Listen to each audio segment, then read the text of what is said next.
સથળા તળા કહેવાય છે તે પયો ચરોતર ગામમાં ગાળો છે ચરોતર ગાળામાં નેનું જે ગામડું છે ગામડીનું નામ મકોડી ગામ છે મકોડી ગામમાં વગડે તળાવ છે તે એનું નામ સથળંગ તળાવ છે સથળંગ તળાવમાં કોઈ ચોથ ના બોલો ભાઈ કનું મરી ચારણ કુળની દિવ્યાનો જૂનો ઇતિહાસમાં ગોળ કહેવાય છે તે થોડા બોલતા રહો ભાઈ પછી કનુભા ઓલો ભાઈ ચાચાને વરડીમાં ચાચાનો વાહો અહીંયા બાપુ તે કોઈ ચકલું ને તળાવ સરોવર ભરે લોકોને ચાચાના બોલવા દેવો એમ કરતા કરતા ભાઈ આ મકોડી ગામમાં વસ્તીને ખબર પડી કે આ તળાવમાં કોઈ પાણી પીતું નથી કોઈને પીવા દેતું નહીં કોઈક હોવું જોઈએ લ્યા તે ગોમનો સરપંચ હતો ગોમ કર્યું ભેળું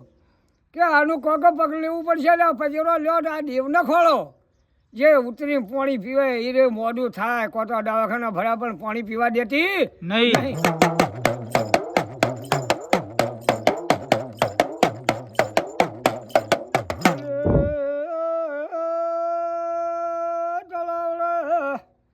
ગોમ ભેળું થયું મારી ચોથબાઈ ચરણની દીકરી છે તે કનું ભો નવરના બાળકને ધૂળવા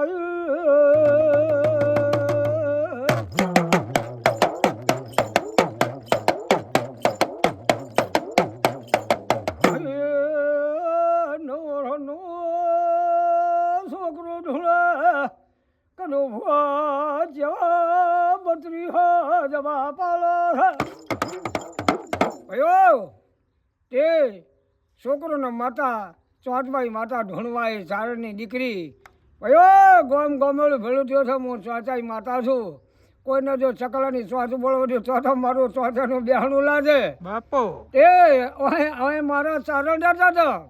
તે આજે 20 ઘરોનો ટોબો કહેવાય હા મને ચોથભાઈને મેલી જતો એટલે હું રખડતી આજ મરી છું ને આજ મારો જન્મ છે તે મને ચોથભાઈ ચારણની દીકરીને બેહાણું કરો અને મારું મંદિર બોલાવજો કદાચ તમારી મકોડી ગામ જગતમાં ના કરો તો મારું નામ ચોથભાઈ નહીં હા ભાઈ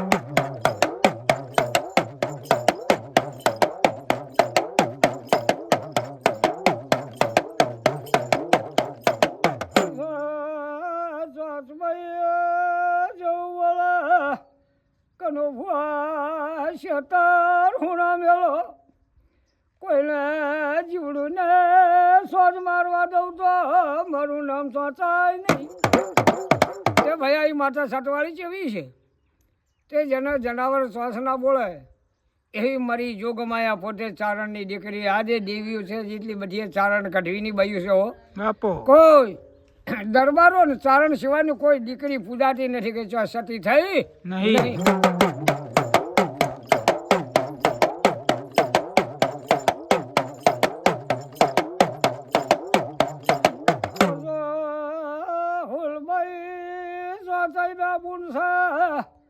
ફૂલભાઈ બાજી રહી છે મા ચોચની રેડી થઈ છે